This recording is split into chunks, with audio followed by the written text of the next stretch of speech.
Parece cena de filme. O TN2 começa com essas imagens de uma perseguição na rodovia do Sol em Vila Velha. A dupla na moto tenta fugir da guarda municipal, faz zigue-zague entre os carros e até fura o bloqueio na pista montado pelos agentes.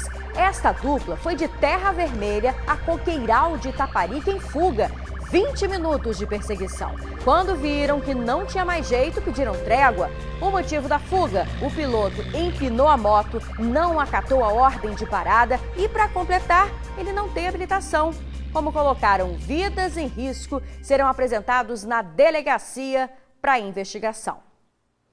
Agora a gente fala de outra investigação. A polícia está em busca de um homem que atirou 11 vezes na ex-mulher em Campo Verde, Cariacica. Há imagens do momento da tentativa de assassinato. A vítima sobreviveu e a namorada do suspeito teria participado do crime.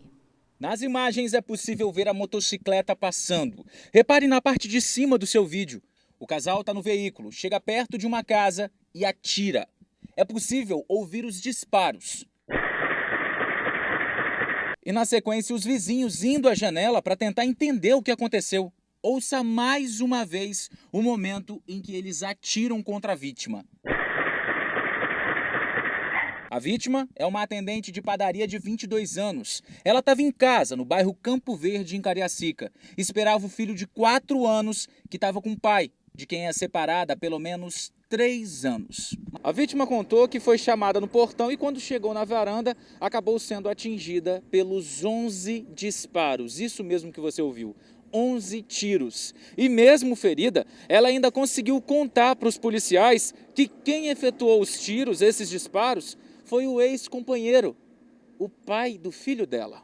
A vítima conseguiu ainda contar à polícia que, além do ex-companheiro, a atual namorada dele também estava na motocicleta e também teria atirado. A mulher, com 11 perfurações, foi socorrida pelo SAMU e encaminhada para o Hospital de Urgência e Emergência no antigo São Lucas, aqui na capital.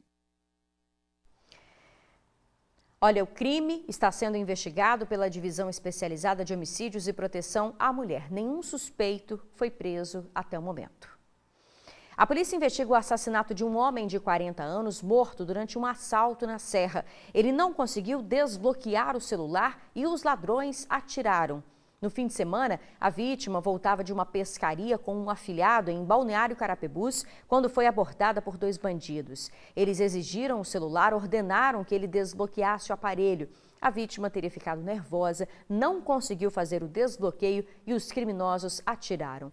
O homem foi atingido na cabeça e no pescoço e morreu no local. O afilhado dele conseguiu escapar e não se feriu. Os ladrões fugiram e ainda não foram localizados pela polícia. 2 motoristas com sintomas de embriaguez provocaram graves acidentes no estado. Em Aracruz, um adolescente de 15 anos morreu atropelado. Em Colatina, um frentista foi a vítima. De repente, o carro desgovernado invade o posto de combustível. Um cliente consegue correr, um frentista também, mas o outro não. O carro acerta a bomba e também um funcionário do posto, que acaba caindo. Veja mais uma vez o momento em que o acidente acontece. O frentista ainda consegue se levantar. Pessoas ajudam a retirar o carro da posição e colocam água no local por conta do perigo de fogo. O motorista, olha só, sai tranquilo do posto, sem se importar com o que acabou de acontecer. O motorista de 39 anos se escondeu no cemitério da cidade. Ele foi detido e apresentava sinais de embriaguez, mas se recusou a fazer o teste do bafômetro. Foi levado ao centro de detenção de Colatina, no noroeste do estado. A mesma combinação irresponsável acabou na morte de um jovem de 15 anos em Aracruz, na região norte. O jovem foi atingido por esse carro. Pelo estado do veículo, dá para se ter noção da gravidade da batida. O atropelamento aconteceu por volta das 9 da noite de domingo. Depois de atingir o adolescente que estava em uma bicicleta, o motorista ainda tentou fugir pela contramão, mas foi impedido por populares. Eu não matei ninguém, não. Ah, não. Eu não matei ninguém, não. Não matou, não matei, tá lá, não. ó. Não matei ninguém. A mãe do menino tá gritando, desesperada lá. Isso aqui é pra andar em 60, 40 e eu tava andando em 30. Eu percebi. 30 estouraria o carro daquele jeito? 30 mataria o menino? Se você tivesse a 30? Só pra Olha o seu carro, meu irmão. Olha o seu Pai, carro. o cara foi de uma hora pra outra e atravessou na minha frente. Foi. E se você estivesse andando a 20, 30, igual você falou, você tinha visto e tinha parado o carro. Revoltante, né? Olha, o motorista deste caso de Aracruz foi autuado em flagrante pelos crimes de praticar lesão corporal na direção de veículo automotor, com aumento da pena por deixar de prestar socorro à vítima e ainda por conduzir o veículo sob efeito de álcool. Ele já foi encaminhado ao presídio. Bom, o assunto agora é a Covid-19, porque há preocupação com novas variantes que circulam aqui no Espírito Santo e colocam em risco principalmente a população mais jovem. Nas escolas, o governo pretende fazer a testagem em massa dos estudantes. Durante a coletiva presencial, o secretário de Saúde, Nésio Fernandes, fez um alerta sobre a possibilidade da nova variante Delta estar circulando no Espírito Santo. Nós já temos 10 variantes identificadas em circulação comunitária no Espírito Santo. Todas elas se tratam da mesma doença e do mesmo vírus.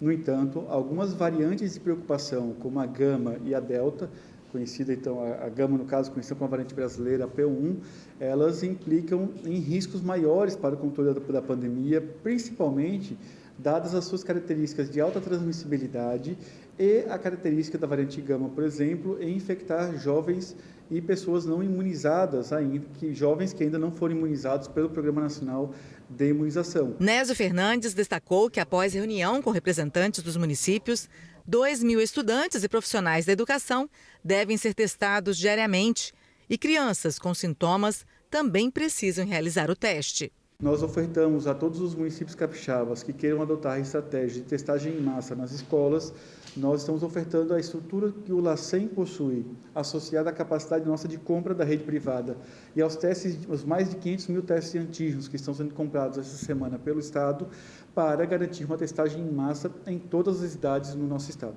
O secretário também comentou a declaração do ministro da Saúde, Marcelo Queiroga, sobre reduzir de 3 meses para 21 dias o prazo para a segunda dose da vacina Pfizer. Se o Ministério da Saúde tem doses suficientes para poder aplicar a D1 e a D2 em toda a população adulta e adolescentes ainda neste ano, não há nenhum tipo de resistência em adotar esquemas mais reduzidos. No entanto, a centralidade da Estratégia Nacional da Imunização deve ser o início da cobertura vacinal com a primeira dose em toda a população brasileira, incluindo os adolescentes. Já as grávidas que forem imunizadas com a AstraZeneca podem tomar a segunda dose da Pfizer. Amanhã será publicada uma resolução da Comissão Intergestora Bipartite que disciplinará exclusivamente para as gestantes que foram imunizadas com a vacina da AstraZeneca no mês de maio e as gestantes que já evoluíram com a gestação pós o início do esquema vacinal com a primeira dose da AstraZeneca, que neste grupo específico será autorizado o uso da vacina da Pfizer dentro do limite de até 12 semanas para a completude do esquema vacinal. 50% da população capixaba ainda não foi vacinada contra a Covid-19. Por isso, de acordo com a Secretaria Estadual de Saúde, é extremamente importante continuarmos seguindo os protocolos de segurança. E mesmo com a reabertura de bares e restaurantes e até cerimoniais, as pistas de dança estão proibidas para evitar aglomerações. A boa notícia é que na última semana, os casos da doença e mortes diminuíram no estado e cerca de 150 leitos devem ser destinados aos pacientes com diagnóstico de Covid. Vivemos uma consolidação muito robusta, mas ela está associada não somente à vacinação, mas à complementaridade do uso das máscaras, da testagem em massa, dos protocolos e da garantia no Estado do Espírito Santo de um alto grau de coesão social. A previsão é que novas doses cheguem essa semana ao estado. Devemos receber até o dia de amanhã 193 mil doses das diversas vacinas contra a Covid-19 e temos a expectativa que ainda até sábado novas remessas possam ser confirmadas por parte do Ministério da Saúde. E com novas doses, o vacinômetro vai avançando. A gente vê agora como é que está a vacinação no Espírito Santo. Até agora, 1.921.893 pessoas já receberam a primeira dose e mais de 787 mil tiveram a segunda dose aplicada. Agora a gente atualiza os dados do coronavírus, porque de ontem para hoje foram registrados 676 novos casos e 15 pessoas perderam a vida. No painel Covid, a gente tem os números totais. Até hoje, 11.828 pessoas não resistiram à doença e mais de 540 mil tiveram contato com o vírus aqui no Espírito Santo. A seguir, você vai conhecer um programa lançado hoje para incentivar os pequenos empreendedores. Já já. Caminhoneiros de Pedro Canário, no norte do estado, aderiram ao movimento de paralisação. A categoria quer a redução do preço do diesel e também do pedágio. Hoje pela manhã, o trânsito ficou tumultuado por conta de um protesto que fechou 3 pontos na BR-101. A paralisação começou logo cedo. Os caminhões fecharam parte da pista por volta de 4 horas da manhã, atearam fogo em pneus e impediram que os veículos passassem pelo local. Um dos motivos da manifestação é a alta no preço do diesel. O último ajuste no preço médio de vendas para as distribuidoras passaram para R$ 2,81 o litro, um aumento de 3,7%. Os caminhoneiros também querem a redução no preço do pedágio nas rodovias e um plano de aposentadoria para a classe. O movimento acontece em todo o país. Aqui no Espírito Santo, os pontos de bloqueio foram além da BR-101 em Viana, na cidade de João Neiva e também em Cachoeiro de Itapemirim. Para incentivar as micro e pequenas empresas que sofreram durante a pandemia, o governo do estado lançou um projeto para ampliar o acesso ao mercado das compras governamentais. Na prática, é tornar mais competitivas essas empresas que têm interesse em vender para os órgãos públicos municipais, estaduais e federais. Em 2020, com o auge da pandemia, das quase 14 mil lojas, 9.675 fecharam de vez as portas. A empresária Valéria Cunha tinha 5 lojas. Precisou fechar uma e investir nas vendas online. Nós fechamos uma loja que nós tínhamos acabado de inaugurar em Vila Velha, uma loja de 2 andares, nossa maior loja. E quando nós fechamos essa loja, nós migramos para o nosso e-commerce. Hoje nós estamos com as nossas 4 lojas e o nosso e-commerce. E com a reabertura do comércio, a economia capixaba também começou a aquecer. E com isso, novos empreendimentos foram inaugurados aqui no Espírito Santo. Somente em março, foram mais de 1.600 lojas abertas. E para incentivar os antigos e novos micro e pequenos empresários capixabas, o governo do estado anunciou hoje o lançamento do projeto Compre do Espírito Santo, que vai ampliar e priorizar as compras governamentais no estado. Incentivar as compras dentro do Espírito Santo, permitir que as pequenas empresas, as microempresas tenham vantagem e preferência na hora da aquisição, na hora da venda dos produtos para o governo do estado e também que isso possa ser transmitido e reproduzido pelas prefeituras municipais. Estamos num trabalho de incentivo às compras locais, porque quando você compra no local, você deixa a riqueza toda aqui,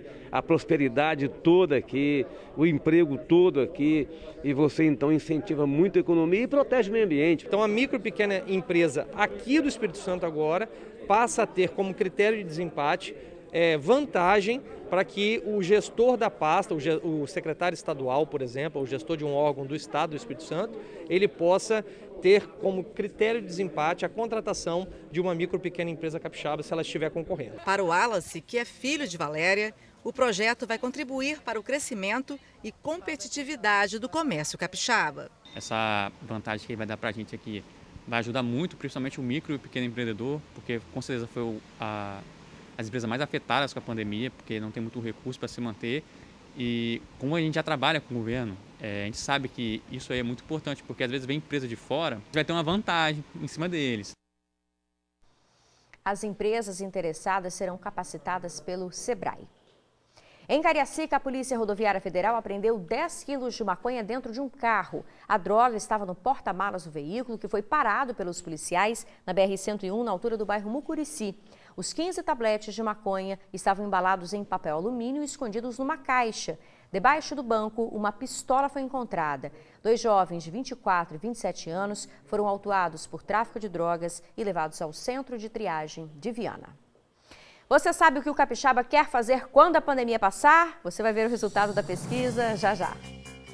Com a expectativa de maior controle da pandemia com a vacinação avançando, muitas famílias estão voltando a fazer planos para o próximo ano. Uma pesquisa feita por uma universidade do estado mostrou que 98% das pessoas pretende retomar hábitos de lazer, como fazer festas e viajar. Quando a Isis tinha 6 meses, a mãe Fabiana já estava organizando tudo para a festinha de 1 ano. Olha aí, só uma parte do material que ia ser usado para a festa. Mas a pandemia, que começou lá em 2020, acabou frustrando tudo. A gente foi adiando para o próximo mês e aí foi assim até hoje. A gente continua adiando a festa. Aí adiamos para o 2º aninho, também não pôde acontecer. Mas esse ano, agora com a flexibilização dos eventos em cerimoniais, a festa sai. 6 meses depois do mês correto, mas sai. Agora vai comemorar 1 ano ou os 2 aninhos? Vai ficar em torno de 85 pessoas. E aí a gente espera, né? Todo mundo está vacinado até lá para a gente conseguir. E pro ano que vem tem mais festa. É que a Fabiana teve mais um filho. O Iago não estava com a gente, estava dormindo. Ele só tem 4 meses, mas ela já sabe. 2022 vai ter festa para Isis e para o caçula também. Uma pesquisa realizada pelo jornal A Tribuna em parceria com a Universidade de Vila Velha mostrou que no ano que vem tem muito capixaba a fim de investir na área de lazer. É isso mesmo, mais de 98% dos entrevistados querem saber de festa, de confraternização e também querem saber de viajar. Não é à toa que a gente está aqui no aeroporto de Vitória. Cerca aí da maioria dos capixabas que pretende pegar um avião quer gastar em média R$3.000 para fazer aquela viagem. Quer fazer de 2022 um ano bem diferente de 2020 e também desse, que está quase chegando no final. A gente tem uma perspectiva muito boa para 2022 com relação, né, a esses ambientes de lazer. Então, bares, festas, eventos, shows. Então, a gente espera que isso tenha uma repercussão muito grande aí para os próximos meses daqui para frente, né, e principalmente já uma perspectiva maior para o ano de 2022. Com o avanço da vacinação no estado, o capixaba está com mais esperança de que esse ano que vem, daqui uns 5 meses, não seja em nada parecido com esse que está passando, né, que já está na metade. Bora então manter os cuidados e vacinar, hein? Quem sabe a gente se encontra no embarque aí para aquela viagem, ou então fique só na animação igual a Isis para aquela festa de arromba. Pela empolgação dela vai ser, né?